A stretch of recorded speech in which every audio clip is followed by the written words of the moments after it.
What's up, gang gang? It's your big brother, Saturn's return. Nah, it didn't sound right. It didn't feel right. It didn't feel right. Okay, I am back with another video on some steps you can take to take the previous two steps I've posted on this channel as demonic protection methods and take it even further and make it even stronger. Um, Also, I felt that I should probably jump on here and make a video. And my proclivity would be to let the ideas for my videos, simmer a little bit longer in my head, so I know all the best things to say. But I have like a small following on this channel, and I think I have a couple people concerned that I haven't been posting content in like a month. Truth be told, I see a lot of chosen one videos and chosen one content creators, and they make all these videos. They have like almost thousands of videos, but it's almost like every video is like the same video, and they're saying the same things over and over again. And a lot of them are like copying each other and taking each other's titles and taking each other's ideas. And more to the point, almost none of them are like they're not giving out really any solutions. It's just this attaboy, raise your glass to that. You know what I mean? Cheers to that. It's like, yeah, yeah, man, we got these demons jumping into people's bodies, man. It's like, cheers to that. Yeah, man, they're gonna talk down to you. They're gonna make you feel bad about yourself. It's like, yep, cheers to that. That is true. Like, how many times can we hear it before it's true? We know it's true. I mean, I guess it helps to we go back to thinking in negative ways, and the chosen one videos help us put it back on track on thinking in the right ways. And I guess there's something to that. But I'm just bothered by like how many chosen one videos are just so not productive, and they just don't contribute to anything. So without further ado, I wanted to get into videos, and I guess my point was that I basically am not going to be the channel that like shells out massive amounts of videos saying the same shit over and over again. I have a problem even just repeating shit I said from earlier videos. I want every video to be, presenting new information and presenting new breakthroughs and understanding, and helping to, create evolution in a forward-facing way. So yeah, that's how I'm going to tackle this channel. Um, so yeah, this is going to be an addendum video that helps us take the practices of step one and step two further to get more out of it and to increase levels of demonic protection. Something to understand about demons. That's going to be the central focus of this channel because I think it's what people are probably most interested in as part of the chosen one community. I mean, here we are. We all just wanted to live our lives. We all just wanted to, go out, get a job.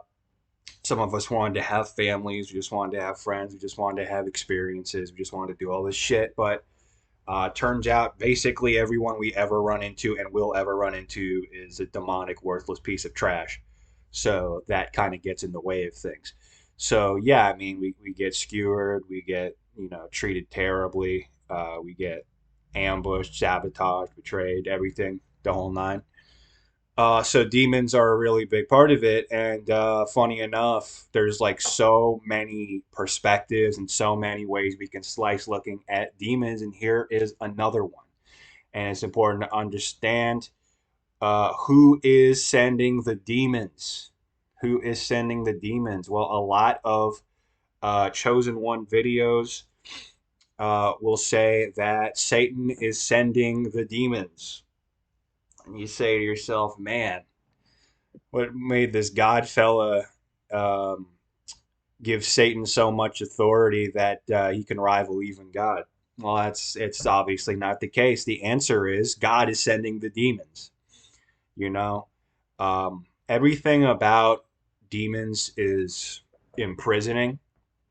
To form relationships with demons and let them have the way that they would like is ultimately to put yourself in bondage and them putting you in bondage is, in a funny roundabout way, also putting them in bondage.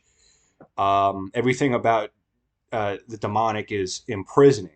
So ultimately, the end result is uh, it's all about pushing yourself away from God, the demonic current. But God is what makes aspects of existence lawful, orderly, purposeful, meaningful, and full of love and grace. So, um, to push yourself away from God is ultimately to push, ironically, pushing yourself away from this force of order is pushing yourself away from freedom. You know, it's interesting. It's like by moving into this loving law of existence, which is what I would consider God to be, not, bearded sky cloud man. Um, by moving towards that and aligning with that law, you are liberating your soul and your spirit, and you're dissolving boundaries and separations, and then in that way you find joy and happiness. It's a funny thing you think about, man. So many things happen in this life, and you think to yourself, man, if there wasn't a force of order, this would be such a goddamn clusterfuck.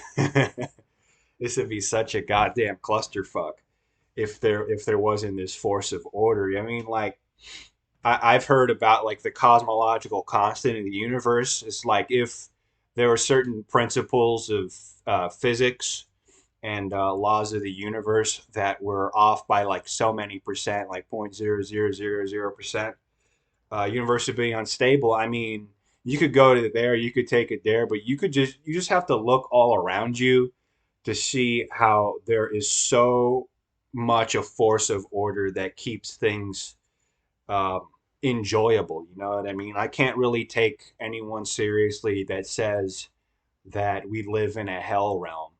I mean, like, I look all around and I see how much has to conspire against chaos, which is massive, right? Chaos contains all of these possibilities, which are of such a massive scope, most of which are utterly nonsensical and horrible and disfigured and just absurd realities. And we're protected from those, right? Like, think about like the human body and how many cells and how many molecules and how many parts of the human body have to conspire in this perfect way, this 0.00000. How many different ways could these molecules have rearranged themselves such that the the existence of that being would just be a goddamn clusterfuck, right? Order is miraculous, and it dominates chaos, right? Chaos is so huge. There's so many chaotic possibilities, but order just comes in and it's so small, right? That set of possibilities that are harmonious and allow for positive outcomes is so limited and small, but it just comes in and it just whips chaos's ass. It just insists, and here we are, right? So, um, demons resist that law, and but the irony, of course, is that they find themselves under greater oppression. Any form of consciousness that aligns with that negative polarity demonic current, it could be a demon, it could be a person, it could be an animal, it could be spirits of any kind. Um, Anything that aligns with that current ends up under the crushing weight of compounding oppressive laws. It's not it's like a perversion of the true law of pure harmonious love and order. And so that those laws compounding in greater number, creating greater fragmentation, ultimately brings one to great misery. Um, but God sends the demons. And of course, God sends the demons because that force of order is, it whips chaos's ass. It's these uh, demons have forfeited self control. That's an important thing to understand, is this current of evolution that brings us to God also brings us to a greater degree of control over our mind, which is a non-physical mind that is beyond a single lifetime. And so as we come into greater control of our mind, we gain greater self-control. And our self-control is fully realized when it's fully in alignment with God's will, which is that force of perfect order and like the one true law, right? And the further you are pushing away from that, the further you're going into that darkness where you don't see things, or there's more unconsciousness, where you do not have that self control, right? Um, so many demonic people today, which is just about everybody you ever see, you find it harder and harder to really hate them, as viscerally and immediately hateable as they may seem, because they're in such confusion and delusion, and their memory is warped. They don't remember things as they happen. Um, they they do things and they don't know why they're doing them. Like, they're so under control. They're so controlled by unconsciousness itself. They do not have any self control. So that is just something to understand in the broad strokes, and the general view is that the demonic current is associated with not having agency or self control, right? So then what is control? Well, God is control, right? So even, in the book of Job, um, that devil had to come, that Satan, I mean adversary, it's an opposing angel, had to go to God to ask to harass Job. He didn't just go do it. Demons can't just go do their thing because they have no self control. So that's a level of higher understanding that's really important to understand, is like all this torture, all this oppression, all this misery, suffering, humiliation, frustration, loss of your reputation, having your friends turn against you, your parents abusing you, people getting molested, bro. People getting molested, raped, murdered, Holocaust, genocides, all the horrible disfigurement, children getting tortured in a basement, just worst, terrible thing. Don't even want to think about it. Um, no demon is directly responsible for that, really. God is. But in the sense that God gave agency to that soul to cultivate the images it wants to cultivate, to make that choice. And in so doing, the individual chose that fate. And um, this has been a critique of karma, is that it's very victim blaming, and it's kind of a grotesque viewpoint, is to look at a child, and you know what terrible things happen to a child, and say to that child, this is your fault, and whatever you did in past lifetimes, you earned it, buddy. But as you know, as warped and terrible as that may be a thing to say, doesn't really change the fact that it's, you know, ultimately still true, right? Do you think a narcissist, and you know narcissists, they're the grossest, most disgusting, worthless pieces of shit you've ever seen. Their feelings don't fucking matter. They deserve to be fucking trampled. Um, but do you think they're gonna face all their lifetime and all their karma in one lifetime? You know, like no. So it's they start again. They come back, and then they come back, and what do they come back as? They come back as a child, right? And they come back as a child. Are they immediately a narcissist again? It's like no. So like yeah, you look at a child and they're ostensibly innocent and everything, but they still have a past, and they still got to face everything that you know all the images that's been you know cultivated and all the seeds that they've sown in their soul.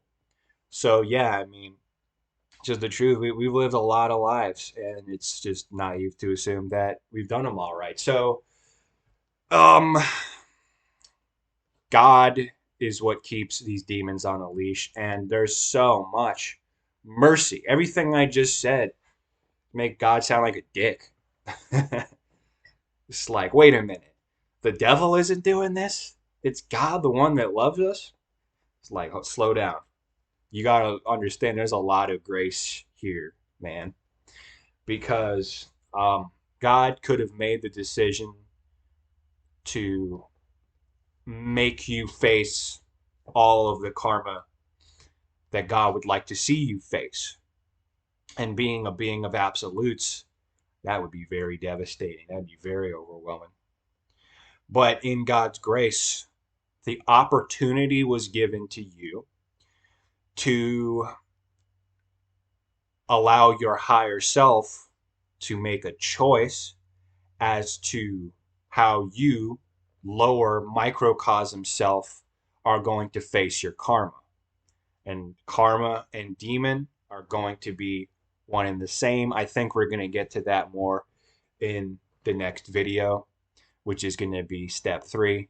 And I'll probably do that tomorrow or maybe tonight. I don't know. No more making promises after I forgot to post that video like 3 weeks ago.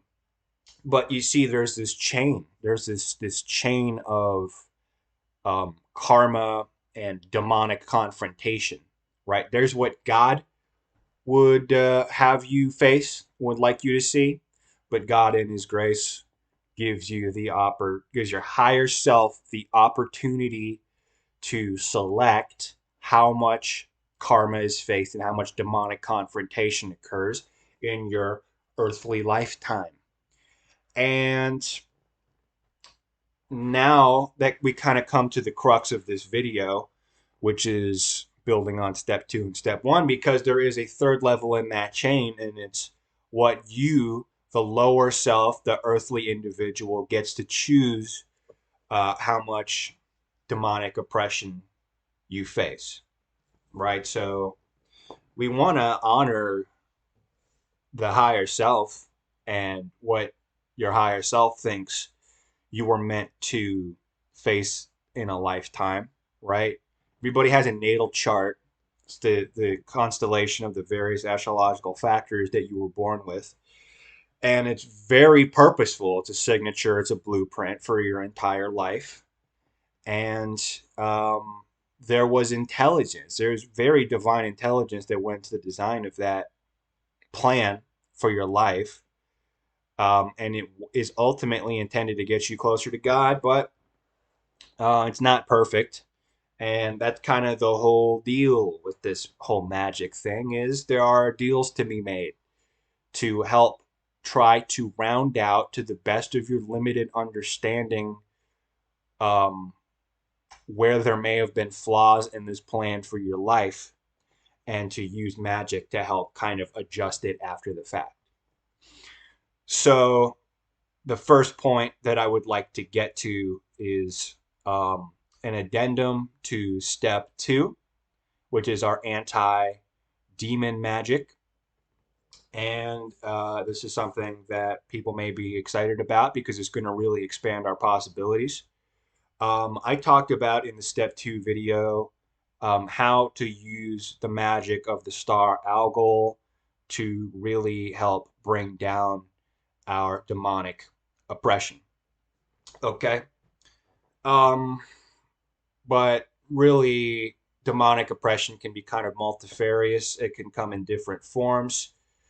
Um, it can be more of the form of people that are very consciously in alignment with that demonic negative polarity current. You know, people that were just born to be a piece of shit and, you know, they're fully aware of it. You know, they're just enemies, right? Is how you put it, enemies. And Algol's really, really good for enemies in a classical sense and throwing karma back into their face. But there is another side of it that I'm sure you have encountered. A lot of chosen ones talk about it. It's people in your life essentially getting body snatched, and a demonic entity comes into their being, capitalizes on their unconsciousness and those unlit parts of their mind, and it allows a perfect avenue in for demons to just jump in, and then those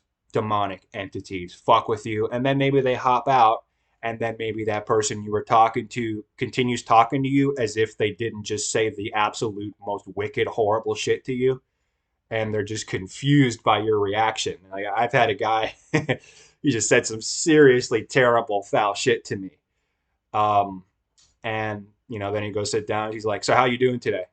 I'm like, and it's moments like that. It's like, okay, okay, okay.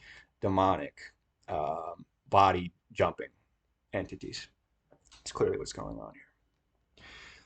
So that is what we're focusing on here today. Is we're adding another star into the mix, and it's something I'm really excited about because it is a star that is almost perfectly opposite algol. I'm going to jump over to our screen. So, this star is known as Antares. It is found in the constellation of Scorpio, but in the tropical signs, it is found at 10 degrees 11 minutes of tropical Sagittarius. And why this is so cool is because our algol, we know, is at 26 degrees and some change of Taurus. So really, our algol is only 14, 15 degrees away from being perfectly opposite Antares, right? If we took the 26 degrees of algol and Taurus and we bumped it up 15 degrees, we would be at 10 degrees of Gemini, which is directly opposite Antares. And the reason this is important is because it allows for a lot of um, a lot more opportunity to consistently get big surges in demonic protection in different areas. So the way, as a review of our step 2 video, and to expand on that a little bit, there's basically 3 tiers, TIERS, by which we um, use magic to create a level of protection at the, you know, level of the astral body, right? Um, there is our passive level of defense, which is our talismans. Okay, that's what I showed you how to do in the step 2 videos, how to make an algol talisman. Most recently, I have made myself a Antares talisman. Ah, come on, show up. Okay, we all need to we all need to go on a field trip. I want to show my engraving of my Antares talisman. Rock me, mama, like a southbound train. Hey, mama rock me. All right.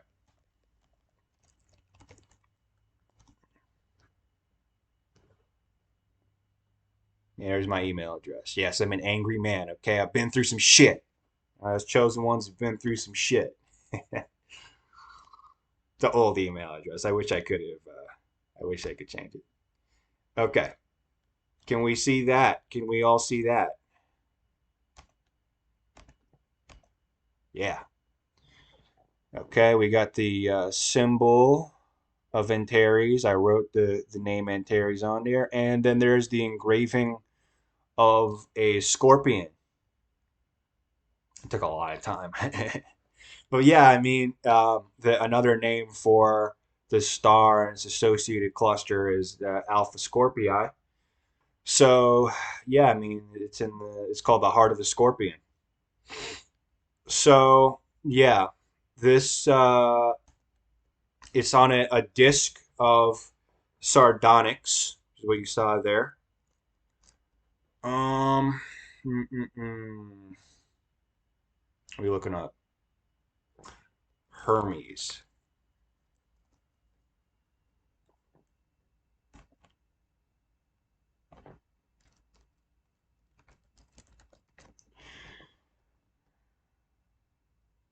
Banishes demons. Grants good memory and intelligence, makes them appear wise. Banishes demons. Okay, that's one way of putting it. Why don't we hear Warnock's take on it?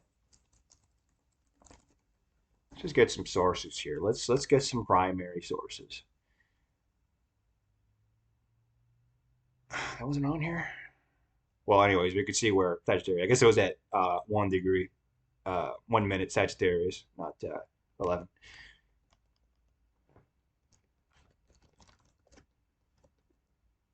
Protection against evil spirits, intelligence, and memory. So this Antares is kind of special. Antares is kind of special because it uses the verbiage of the term evil spirits. Like there's a lot of protection talismans in astrological magic that are centered around enemies. They're centered around hidden enemies. People talking shit about you behind your back. People talking shit right to your face. There's a lot of protection measures against enemies, but not a lot are really centered on evil spirits doing sort of body snatching, and that's kind of Antares' whole special deal. So we have our talismans, which are a passive level of protection or whatever effect you would like from a particular astrological talisman. It's passive.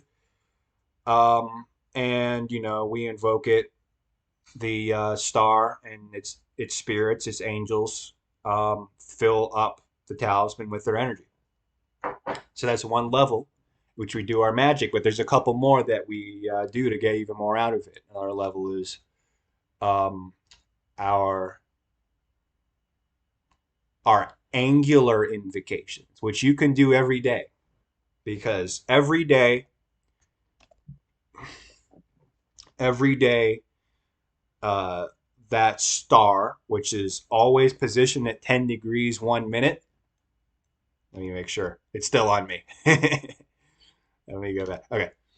Um, that star, which is always at 10 degrees 1 minute, as long as our ascendant or our midheaven can hit 10 degrees 1 minute, we can do our invocation of that star, right? And every day it will. Every single day, um, the 10 degrees 1 minute of Sagittarius will be perfectly on the eastern horizon, also known as the ascendant. And every day there will be a time where 10 degrees 1 minute Sagittarius will make its way to being directly above you in the heavens, also known as the midheaven or medium coeli, right? So that's a daily opportunity. If you feel like you're not getting enough from your talisman, you could theoretically do this shit every day.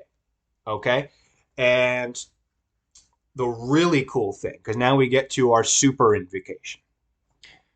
Um, our super invocation of these stars occurs when the moon is conjunct the star, as well as that angle, be it the ascendant or the midheaven. Okay, so as long as the moon is approaching that point, then you will have a day where um, not only does the ascendant and the midheaven touch the star, so does the moon. So that's how you get a super invocation. Now, your typical lunar cycle is about 29 days, right? Or give or take. So if you were just relying on Algol for your super invocation at Algol, you got to wait till the moon comes all the way back around to 26 degrees Taurus to do that super invocation again, right? And that takes about a month. But because Antares is almost perfectly opposite Algol, that means every 2 weeks you can do one of these super invocations. And it's really amazing. And that's our 3 levels of using magic for demonic protection. Is we have our passive effect of our talismans, and you want to build a relationship with this talisman, and by extension you want to build a relationship with the energy of the star that inhabits it. And these invocation opportunities give you an opportunity to do that. You can do your super invocation as a really powerful way of doing that, and then you can have a big surge for a couple days. And on the 3rd level, you can do your minor invocation, which is just using the star on the midheaven or the ascendant without necessarily the moon being conjunct that point. Um, and by doing these things, we have a lot of opportunities. Now we have 2 opportunities every single day to do an Antares invocation. We have 2 opportunities every single day to do an Algol invocation. Those are 4 different opportunities. So that's a pretty amazing thing. And then now we have 2 super invocations. So by ping-ponging between these 2 very powerful protection stars, we're really getting a stranglehold on the level of demonic um, attack that we signed up for. Yes, we signed up for it. Our higher self signed us up for it. That's the $1,000,000 question: is who's got a better grip, our higher self or us? Well, I dare say that neither is very perfect. Um, say the higher self is smarter for the most part, which is why what we don't do using magic is we don't try to overthrow our entire natal chart, because there's a lot of wisdom and intelligence and divine foresight in our natal chart, but it's not a perfect foresight. So make your choice as to what deals you want to make sparingly, as to where you want to reduce evolutionary pressure in places and make it more manageable. I talk a lot about this in step 2.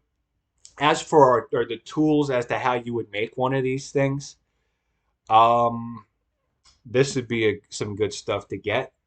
This is fucking retardedly powerful incense from a great website called Sphere and Sundry, which I mentioned in my step 2 video.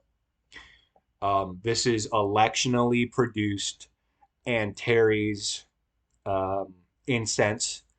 The incense of Antares traditionally is birthwort, but a lot of these traditional plants are native to Europe, and are a little bit rare sometimes, and are kind of like from a bygone era. So we take what we can get that is resonant. Sphere and Sundry has a really good grip on it. This shit has like little pieces of Sardonyx in it that have been ground down. Bro, this shit is so fucking powerful, man. This shit is like, you talk like alcohol terms. This is like the Everclear of incense, man. This is that strong, uncut shit. Because it was made during an election too, right? When you have your incenses made during an actual election, using the star to make the incense, and then you're using that incense that's already been made during an election on another election, bro. Whew. Anywho, um, just to give you a little look at what we're trying to see in our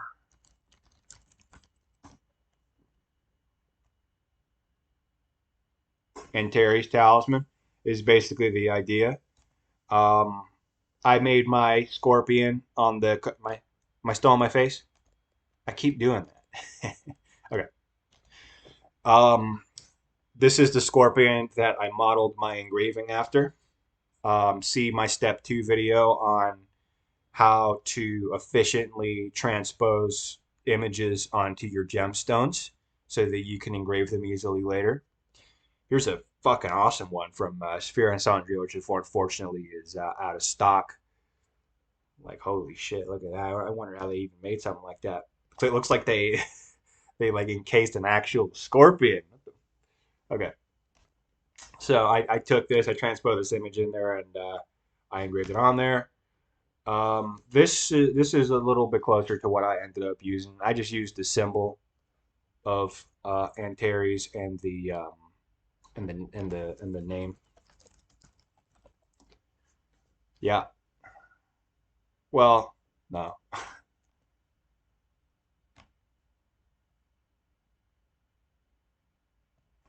Yeah. See, it's not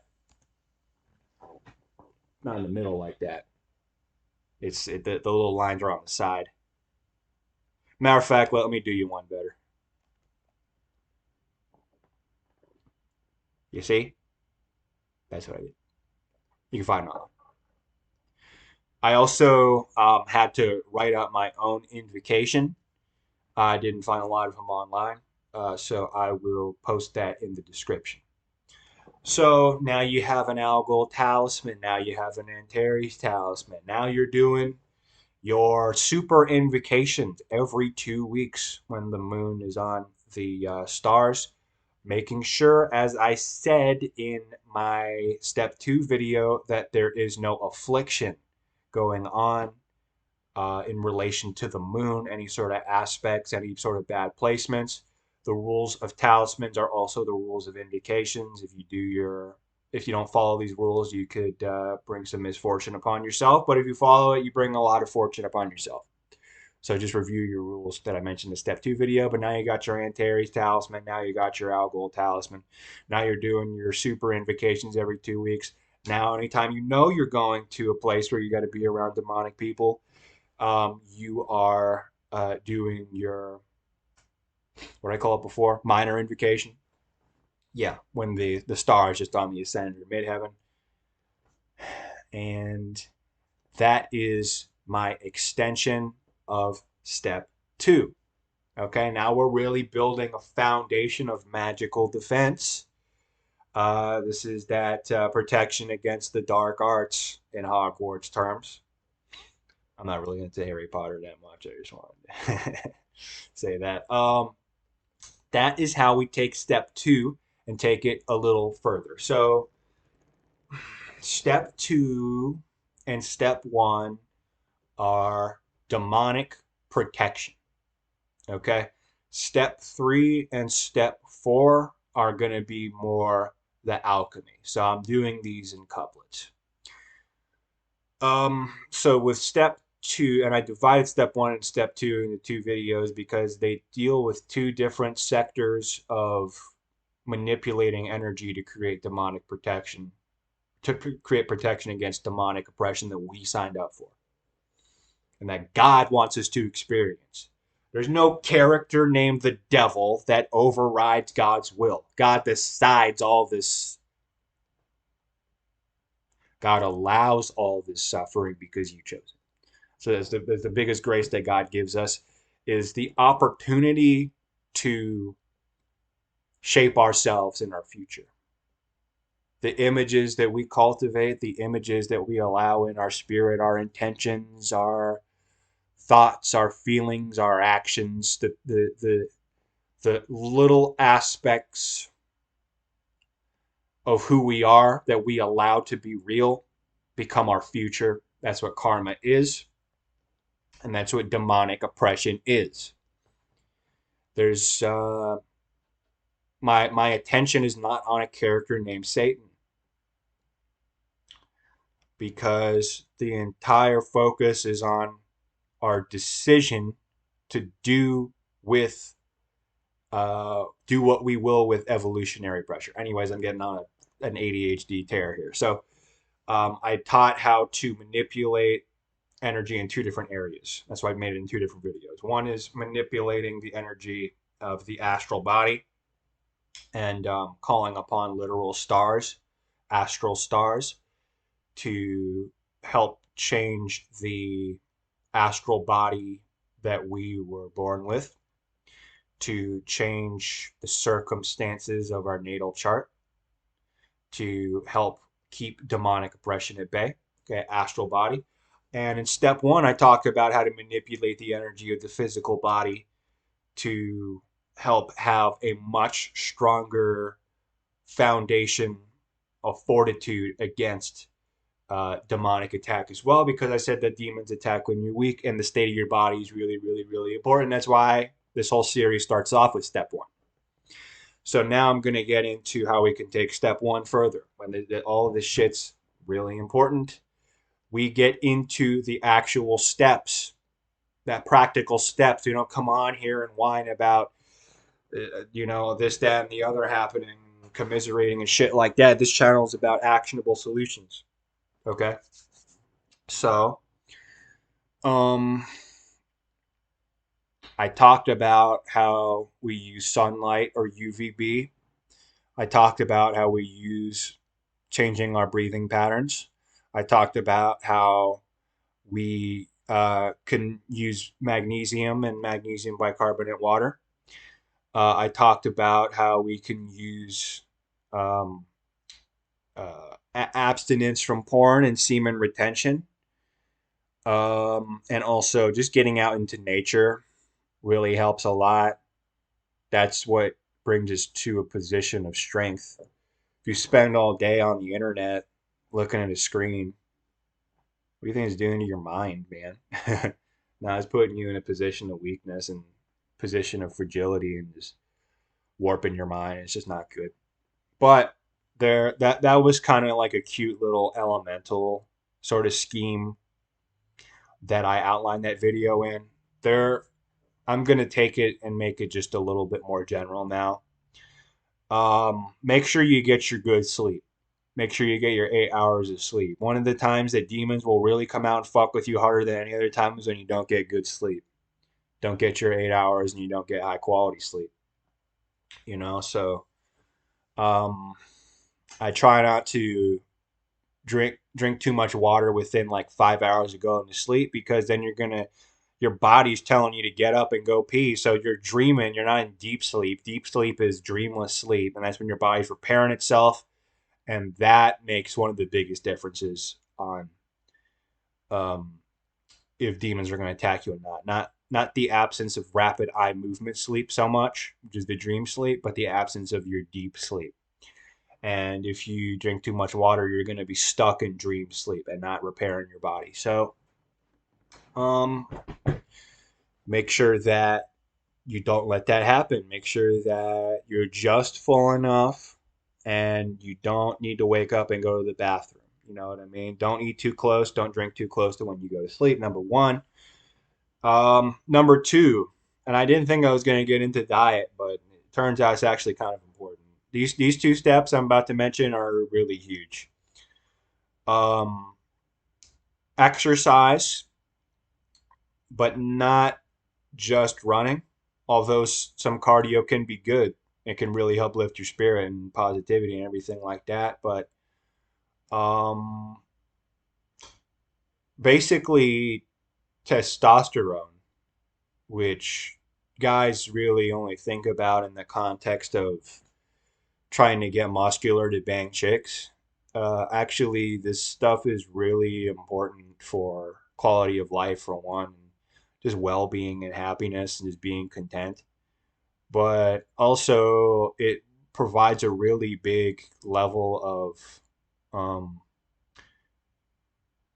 of protection against demonic attack. You'll find that when it's low, a demonic person, is a demonic person. Maybe they're a narcissist or just a fucking evil piece of shit. And you just know and you sense from their energy. They'll come into the energy fucking dancing. I shit you not. They're dancing and they're celebrating and they're loud and they're saying so much stuff. And then they're looking over you like, see, you're weak. You're weak. Because they're obsessed with you, right? They don't they they can't live their own lives. They need to live their lives focusing on what you're doing. But you'll find that when you do come in from that position of strength, testosterone for men or women, they're like quiet as a church mouse, and then they're all quiet and insecure, and then things aren't going their way. But when you don't have this, suddenly everybody is cool with that person, and then you're just like a weirdo, and everything you say comes off wrong, and people take you wrong. So yeah, I mean, I found this is like a really huge, important way of controlling controlling those outcomes.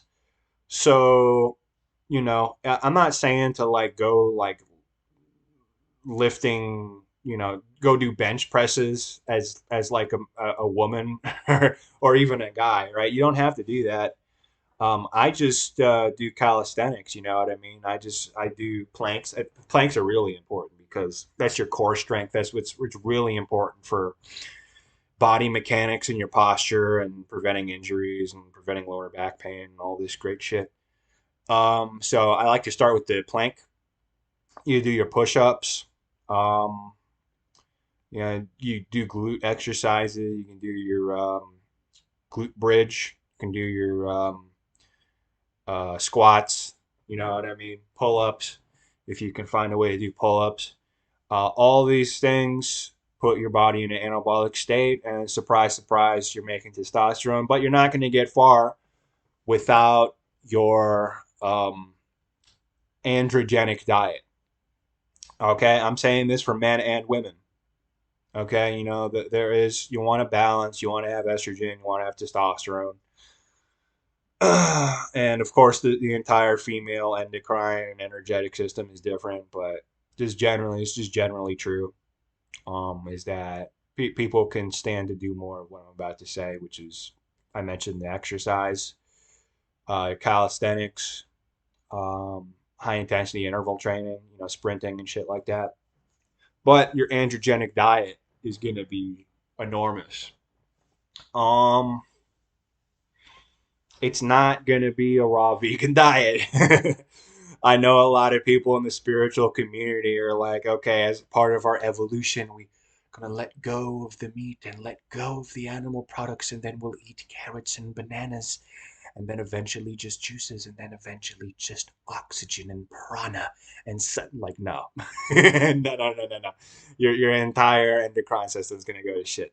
And listen, I'm not saying you have to be on a carnist diet. I'm not saying you have to eat meat necessarily, but you're going to want to get your eggs. Eggs are way at the top of the list for your testosterone boosting foods because testosterone is a hormone and hormones are made from cholesterol. Hormones are made from cholesterol. So, how many eggs? Okay, 3 is too much. No, 14 is not enough. 14 eggs is not enough. I say that with a sense of hyperbole. 14 is probably enough. But we've been deluded. We say, okay, well, if you eat 4 eggs, that's when your heart fucking explodes in your chest. It's like, no. Look at Vince Gironda. That daft motherfucker ate 36 eggs a day. He ate 36 eggs a day. And he was washboard abs. He was ripped, man. And there's been a lot of studies that show that. There's an older study that showed that eggs simulate the effects of steroids, and that was a study that was done on burn patients, and it dramatically expedited the recovery rate of burn patients. And yeah, it's just true, huge, huge, huge anabolic effects of eggs. Eggs are fucking crazy. For testosterone. and you want to eat a lot of them, man. Four is pussy shit, and I promise you, it's not going to kill you to eat 14 eggs, and I promise you, you're not going to get heart disease doing that, especially if you do the next two things that I say, which is garlic, especially raw garlic. Like, ew, raw garlic. I'm about to tell you something to make the raw garlic smell go away. So stay with me. But raw garlic has a property that um, you eventually reach a cap of dietary cholesterol and you eat it and then you just, you excrete it. It doesn't get used on anything. But garlic, and it's allicin, and it's that's ALLICIN, and other properties and other compounds in raw garlic allows you to break that limit of um, bioactive cholesterol and use more of that dietary cholesterol to produce even more testosterone. So I usually just take a clove, and I, take your knife, hit it, take the peel off, chop it up, and eat it. I like make eggs however you want to make eggs, but the idea is you want to keep the egg yolk as intact as possible. So I usually shoot for sunny side up. You want it to be real yolky. You don't want it to be cooked through. Um, and if you're a real hardcore motherfucker, you can strain out the egg white and just have the egg yolk raw, which is what I do a lot of time. Is I whip it up in a with some vanilla collagen powder and some almond milk, and I whip up like 6 egg yolks after eating already like an 8 egg meal. So I'm getting hella eggs. Um, but yeah, you want to keep that egg yolk mostly yolky, right? And I don't like egg whites running. That shit's gross to me. But egg yolks, hell, man, I put them on my steak sometimes. I just strain out the egg whites and I just put the raw egg yolk on the steak and I make it a sauce. And you're like, ew, like, dude, try it. It's fucking awesome. Once you get that gross egg white shit out, the yolk itself is really, you know, it's a delicacy. So yeah, the raw garlic, really huge for taking that testosterone even further. And there's something that brings it all together in a really beautiful way because it's like, great, I just ate an entire clove of garlic. Um, Now my breath smells like garlic, and now I reek of fucking garlic everywhere I go. Well, guess what? There's something you can buy from a grocery store that is very cheap, and it has the property of neutralizing the odor of raw garlic in your body and in your mouth. And to make things even better, this herb and condiment has the property of reducing sex hormone binding globulin, which is a hormone factor which binds with your free testosterone and the androgens in your bloodstream, um, and renders it neutral. So by eating this parsley, um, you neutralize that sex hormone binding globulin, so you're left with more free testosterone and more DHT and more free testosterone. So it all comes together in a really beautiful way. And the idea is you would take about 5 tablespoons. You ever had kale chips? You just take like a tablespoon of dried parsley, and you want to make it dried parsley. You don't want it to be plant parsley from the produce section. You want it to be dried parsley like you would, dash onto certain dishes that you make. You put it in like a little tablespoon, throw a little bit of salt on it, and it's like shitty kale chips. It's not that bad, you know what I mean? You just get it down and you do all these things, and your testosterone's much higher. And then then the demonic people are getting mad. Now, how you want to usually deal with these demonic people is you want to just remove yourself from the situation, but most likely you're in a situation where you have to deal with them. You got coworkers. Listen, man, you got to figure out a career path where you don't have to have somebody 6 feet away from you 8 hours a fucking day. Like number one, don't stop pretending like you can pull off a job like that. You can't find a career that's solitude. You know what I mean?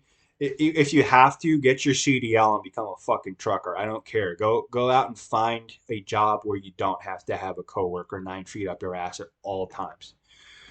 Um, but for example, right now I'm in a situation where I'm in a course that's like 6 hours a week, 2 days a week, where I've got another narcissist in my class who is, as usual, demonic people are obsessed with you and obsessed with getting an emotional reaction with you, obsessed with turning people against you, obsessed with making you feel bad about yourself because they're projecting how much they feel bad about their self and making it your problem. Yada yada. We hear the story so many fucking times, whatever. But that's a situation where, okay, well, that's for, 8 months to a year. So for this limited time, bing, bam, boom, and our our fully online step one and our fully online step two. I mean, the bitch is literally dancing. It's a female narcissist, and when she's having a good day where she can, smear my name and be passive aggressive, she's literally fucking dancing and grooving and looking at me and being a weird psycho when I'm just here for my 3 hours to just absorb information to help advance my career. Um, but it's like the movie Watchmen. I mean, because she's happy that I'm stuck in that situation. Like that's the happiest that a worthless piece of shit narcissist will ever be. Is, I mean, that's why they're happy with children. Like children are dependent, they're stuck with them, so they get to fucking torture that child and ruin their life, and there's nothing they can do to escape it. So these people are just really happy when when somebody's stuck with them and forced to eat the shit that they throw out, right? But like the movie Watchmen says, I'm not stuck in here with you. You're stuck in here with me. I wouldn't want to be a fucking narcissist, demonic person and stuck in here with somebody who has that Solomonic anointing as a chosen one. You do, and you got this energy that's already powerful and intense enough. Two, it's compounded by the foundational strength of the body and the testosterone that changes the outcomes of how people react to you. And because that person that is demonic is just a part of you and is just, it's basically you're the light self, they're the dark self. Originally, you were one, and in this lifetime, you're being separated to encounter each other. That's a subject of the step 3 video that I'm going to make. But, shit, lost my train of thought. But yeah, anytime they're having a good day, you're having a bad day. And every time you're having a good day, they're having a bad day. Every time they're having a good day, you're having a bad day. Um, so yeah, that's kind of the whole deal of it. So you can take control of this, and you could make them have the worst year of their fucking life. And on top of that, we're enlisting, spiritual powers, the hands of God, these stars, these talismans. Bro, I'm not stuck in here with you. You're stuck in here with me, and you're gonna have a really bad year, and it's probably gonna hurt you real bad. But we're done talking like that. We did our step 2 video, and we talked. We got a little bit of our anger out. We're reveling in the fact that people that are worthless, demonic, evil, um, torturers of innocent people are gonna get hurt real bad. Um, but step 3 is gonna be the video that I make next, and we're gonna start looking at shit a little bit differently, and we're gonna really start um, looking at matters from a very different lens, and we're gonna start talking about the actual practice that allows us as chosen ones to work out chemically. This is the practice that is most important because it's most in alignment with why God and our higher selves compelled us to be born into a lifetime of demonic oppression. There is no Satan to pay attention to. God chose your suffering.